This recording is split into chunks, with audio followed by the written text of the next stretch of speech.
Bienvenue. Alors aujourd'hui, on s'attaque à un sacré morceau, un univers qui déchaîne les passions depuis des décennies, Dune. Ah oui, Dune, c'est immense. Et on a pour base de discussion des échanges assez vifs tirés de deux débats YouTube. Il y avait des fans, des critiques et même des pointures, l'auteur Laurent Genefort et le journaliste Vivien Draguing. Exactement. L'idée, c'est vraiment d'essayer de naviguer ensemble dans cette galaxie un peu complexe. Oui, et l'objectif, c'est de comprendre ce qui fait la richesse, mais aussi la complexité de Dune. On va parler des livres de Frank Herbert, évidemment, Bien sûr. mais aussi de comment cet univers a été transposé à l'écran, avec plus ou moins de transformations parfois. On pense au film de Lynch, forcément. Le fameux Lynch, oui. Les mini-séries aussi qui ont leur importance. Tout à fait. Et puis, le gros morceau récent, les films de Denis Villeneuve, on va essayer de creuser un peu les thèmes, les points qui fâchent parfois. Les controverses, oui. Voilà, pour comprendre pourquoi Dune fascine autant, en fait. Et ce qui est intéressant d'emblée, c'est que tout le monde n'est pas entré dans Dune par la même porte. C'est ressorti des débats, ça. Les expériences sont hyper différentes. Ah oui, complètement. Il y a ceux qui ont découvert avec le film de Lynch, ado, apparemment un vrai choc visuel. Oui, un choc, c'est sûr, une expérience marquante, même si, bon, le film a ses limites, on en reparlera. Et d'autres, c'était la lecture. Parfois un peu costaud au début, apparemment, dans les années 80. Oui, c'est ça, le côté œuvre exigeante, mais qui marque durablement, une fois que t'es dedans. Et puis, t'as les découvertes plus récentes, via la SF des années 2000. Ou même, c'est marrant, par des analyses vidéo sur YouTube. Ah oui, hein, carrément. Oui, des gens qui décortiquent l'œuvre et qui amènent un nouveau public. Les portes d'entrée sont vraiment multiples, c'est assez faux. Et ça change tout. Parce que ta première rencontre avec Dune, ça influence forcément ta lecture des livres ou comment tu reçois les autres films. C'est clair. Si tu as démarré avec Lynch, ces images très baroques, très spéciales, elles restent collées à l'univers pour toi. Oui, tu gardes ça en tête. Voilà, si tu as vu une adaptation que tu as trouvée incomplète, ça peut créer une frustration. Mais ce qui est intéressant, c'est que beaucoup y retournent plus tard. Avec plus de recul. Oui, avec plus de maturité, et là, ils découvrent une profondeur qu'ils n'avaient pas vue. Ça, c'est typique des grandes œuvres, vraiment. Elles évoluent avec nous. C'est exactement ça. Et parlons justement de cette richesse des livres. Il y a un intervenant qui parlait de Dune comme d'un livre universel. Je trouve que ça résume bien le truc. Ah oui, c'est très juste. C'est pionnier sur tellement de plans. L'écologie, par exemple. C'était incroyablement visionnaire pour l'époque, cette réflexion sur l'environnement. Carrément. Et la politique, ces jeux de pouvoir hyper complexes entre les grandes maisons, la guilde, l'empereur. Et la religion, utilisée comme un outil de contrôle, de manipulation. C'est d'une modernité. Herbert a vraiment bâti un monde d'une densité assez folle, avec toute une histoire derrière, ce fameux djihad butlérien. Ah oui, la guerre contre les machines pensantes. Exactement, qui explique pourquoi il n'y a plus d'ordinateurs et pourquoi les capacités humaines, les mentats, le Bene Gesserit, sont si développées. C'est ça. Et toutes ces factions, justement, le Bene Gesserit, cet ordre de femmes avec leurs pouvoirs mentaux qui tirent les ficelles en secret. Redoutable. Et la guilde spatiale, qui contrôle les voyages entre les planètes grâce à l'épice et à ses navigateurs mutants. C'est fascinant, sans oublier tout le vocabulaire spécifique. L'épice, bien sûr, au cœur de tout. Le distil. Indispensable sur Arrakis pour survivre. Les vers des sables géants, Shayulud. Tous ces mots qui créent immédiatement une ambiance, une immersion totale. C'était quoi l'expression utilisée? Une xéno-encyclopédie. Oui, c'est ça. J'aime bien l'image, ça montre à quel point le monde est détaillé, pensé. On compare souvent à Tolkien pour cette construction de monde, et c'est vrai qu'il y a une échelle comparable. Oui, la comparaison est pertinente. Mais ce qui ressortait aussi des débats, c'est peut-être une différence importante avec d'autres grands cycles, comme Fondation d'Asimov par exemple. C'est-à-dire, C'est l'attachement émotionnel au personnage. Dans Dune, on n'est pas juste en train de survoler des millénaires d'histoire galactique. On vit les drames, les choix, les doutes des personnages de l'intérieur. On s'attache vraiment. et ça nous amène directement à Paula Fayed. Le cœur du réacteur. Voilà, au début, c'est cet ado un peu perdu, finalement, pris dans des événements qui le dépassent. On peut s'identifier, non? Oui, complètement. Son parcours initiatique est très fort, mais sa transformation, elle est aussi assez terrifiante en fait. C'est ça le truc. Et c'est là qu'Herbert est génial. Il nous fait nous attirer à Paul, on est avec lui, et puis, paf, il nous montre la face sombre. La dérive vers le tyran, le messie autoproclamé. Et la réaction des lecteurs au Messie de Dune, Le deuxième tome est intéressante là-dessus. Ah oui, la déception de certains, parce que Paul faisait des choix difficiles, semblait renoncer au pouvoir, ça montre à quel point l'attachement était intense. Les gens voulaient que le héros continue sur sa lancée. Alors qu'Herbert, lui, il était déjà en train de déconstruire son propre personnage. Exactement. Il posait déjà la question du leader charismatique et de ses dangers. C'est ça qui est puissant. Paul a beau avoir des visions, des pouvoirs immenses, il n'échappe pas aux conséquences terribles de ses actes. Le djihad qui porte son nom. Des millions, des milliards de morts à travers l'univers. C'est une critique assez féroce du pouvoir et de la figure du sauveur finalement. Herbert humanise ces figures quasi divines, mais il ne leur pardonne rien. Même les méchants, les Harkonnen, ils sont décrits dans les débats comme ayant une sorte de charme dans leur atrocité. C'est pas juste des caricatures. Non, ils sont complexes, ils ont leur motivation, leur histoire. C'est aussi ça, la richesse de Dune. Et toute cette complexité, ça rend l'adaptation à l'écran hyper difficile. On dit souvent que Dune est inadaptable. C'est le grand défi. Comment tu retranscris toute cette densité narrative, politique, philosophique? Et puis, il y a les fans. Ah oui, la fanbase de Dune, elle est investie, disons. Très investis. Donc, les attentes sont énormes. On a eu plusieurs essais, avec des résultats très différents. Le projet fou de Jodorowsky, qui n'a jamais vu le jour, mais qui est devenu une légende. Mythique, ouais. Puis le film de Lynch en 84. Culte, mais clivant, c'est le moins qu'on puisse dire. Toujours autant, oui. Il divise encore aujourd'hui. Et faut pas oublier les mini-séries, hein. Surtout celle de 2000. Elle est souvent citée par les puristes. Oui, celle de John Harrison. Pour sa fidélité à l'intrigue, elle prenait son temps, elle développait les personnages, les aspects politiques. Même si visuellement, Ça a vieilli, c'est sûr. C'était pas les mêmes moyens. Mais en termes de narration, c'était plus proche du livre que Lynch qui avait dû condenser à l'extrême. Et puis arrive Villeneuve, avec son projet énorme en 2 parties. Une ambition folle, oui. Et là, forcément, la comparaison Lynch contre Villeneuve, elle est inévitable. D'ailleurs, il y avait un petit sondage informel dans un des débats sources. Villeneuve était légèrement devant, 57% contre 42% pour Lynch. Mais c'était serré. C'est intéressant. Et ça montre bien que les deux ont leurs défenseurs. Les arguments fusent des deux côtés. Pour Lynch, qu'est-ce qu'on retient souvent? L'audace visuelle, je crois.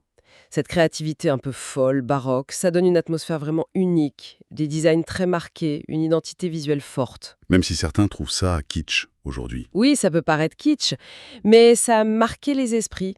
Et paradoxalement, malgré les coupes drastiques dans l'histoire, il y a une certaine fidélité sur d'autres aspects, comme le rythme ou certains personnages secondaires qui sont bien campés. Mais les reproches, c'est souvent trop dense, confus.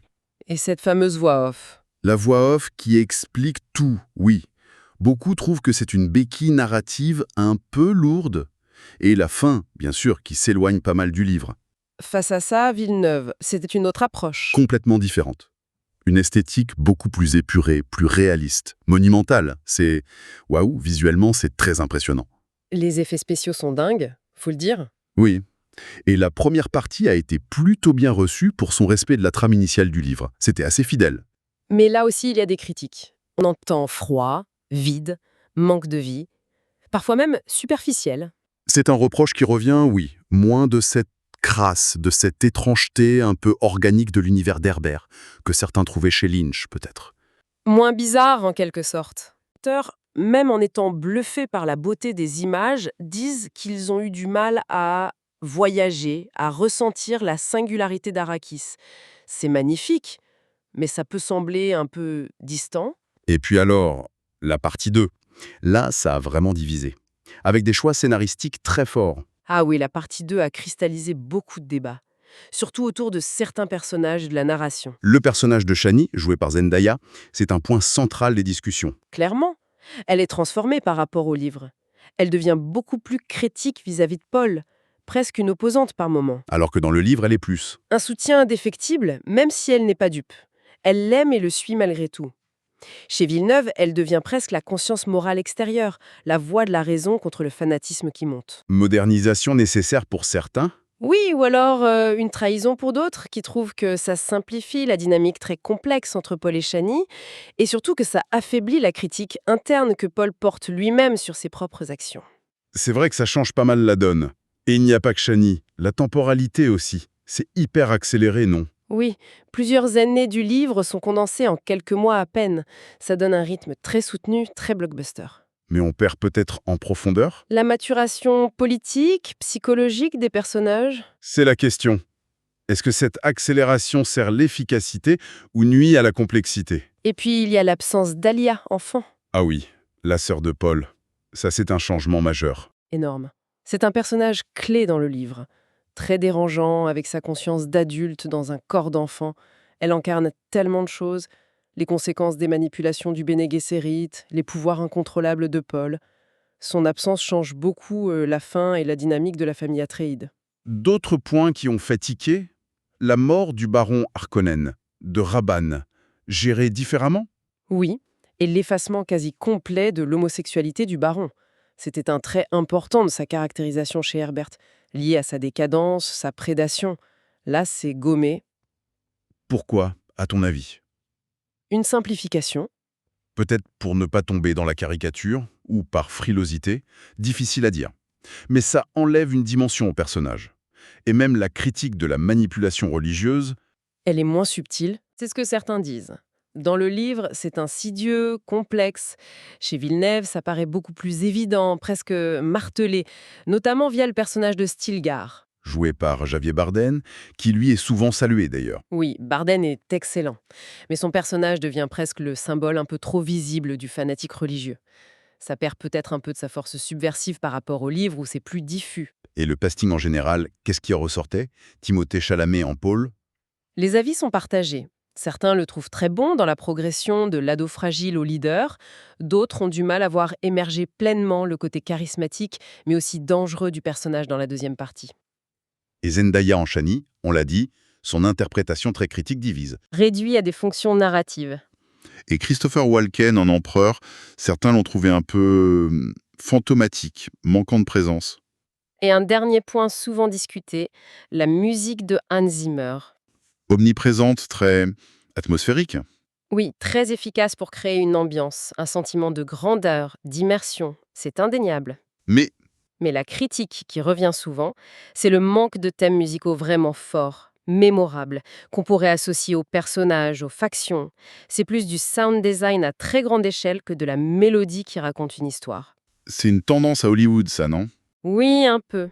On crée une texture sonore impressionnante, mais on perd parfois la musique qui accompagne vraiment l'émotion et qui reste gravée dans la mémoire. Au final, tous ces choix de Villeneuve, dans la partie 2, Chani, le rythme, l'absence d'Alia, la simplification de certains aspects politiques ou psychologiques, est-ce que ça dessert le propos d'Herbert? Ou est-ce que c'était nécessaire pour faire un grand film populaire?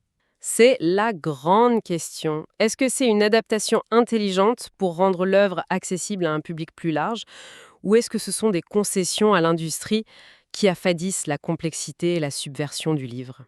Difficile de trancher. Très difficile. Ce sont vraiment deux visions artistiques, celle d'Herbert et celle de Villeneuve, qui coexistent. Et chacun se positionne. Il n'y a pas de réponse unique. Et maintenant, qu'est-ce qui se profile? Parce que le succès des films de Villeneuve a clairement relancé la machine Dune. On parle d'une suite. Oui, d'une adaptation du Messie de Dune. Villeneuve a exprimé son envie de le faire. Mais en prenant encore plus de liberté, apparemment. C'est ce qu'il a laissé entendre. Et ça pose une question aux fans. Qu'est-ce qu'on attend, au fond? Une adaptation fidèle, au risque d'être peut-être moins spectaculaire? Ou une œuvre inspirée par, qui suit vraiment la vision du réalisateur, quitte à s'éloigner encore plus du matériau d'origine? Surtout que le Messie de Dune, c'est un livre encore plus sombre, non? Plus politique, plus désenchanté que le premier. Ah oui, carrément. C'est là que la critique d'Herbert sur les dangers du pouvoir absolu, du messianisme, devient la plus aiguë, la plus dérangeante. Paul est au sommet, mais il est prisonnier de ses visions, des conséquences de son djihad. C'est très noir. Le risque, c'est de vouloir simplifier ça. Oui. C'est un risque qui était souligné dans les débats sources. Si on simplifie trop, si on rend ça plus cinématographique, au sens hollywoodien classique, est-ce qu'on ne passe pas à côté de cet avertissement central d'Herbert? Si on atténue la noirceur, les conséquences tragiques des actes de Paul, est-ce qu'on ne trahit pas le cœur même du message? C'est une vraie inquiétude pour les puristes, j'imagine. Oui, le risque de diluer le propos politique et philosophique en voulant faire du grand spectacle. Bon, une chose est sûre, on n'a pas fini de discuter de Dune. Ah, ça non. C'est une œuvre tellement riche, tellement dense, qu'elle continue de générer des débats passionnés, des interprétations nouvelles à chaque lecture, à chaque nouvelle adaptation. C'est fascinant. Et ça nous laisse peut-être avec une dernière réflexion, une question qui émerge un peu de tout ça. En cherchant à rendre Dune plus réaliste, plus lisse visuellement, plus accessible avec les codes esthétiques actuels, Oui, est-ce que les adaptations récentes ne risquent pas, peut-être involontairement, de masquer un peu l'avertissement principal de Herbert? Cette mise en garde très forte contre l'idolâtrie des leaders, même ceux qui paraissent séduisants ou bien intentionnés au départ. intéressant. Est-ce que cette esthétique très propre, presque clinique parfois, et ces choix narratifs qui, on l'a vu, atténuent peut-être certaines complexités morales, est-ce que tout ça sert ou dessert finalement cette critique fondamentale du pouvoir? Est-ce qu'en rendant Paul plus héros ou Chani plus rebelle au sens moderne, on ne perd pas la nuance du message d'Herbert sur la tragédie inévitable du pouvoir? C'est une question qui reste ouverte, je crois. Une piste de réflexion à poursuivre pour chacun en tant que spectateur et lecteur. Dune nous pousse à réfléchir, et c'est sans doute ça sa plus grande force.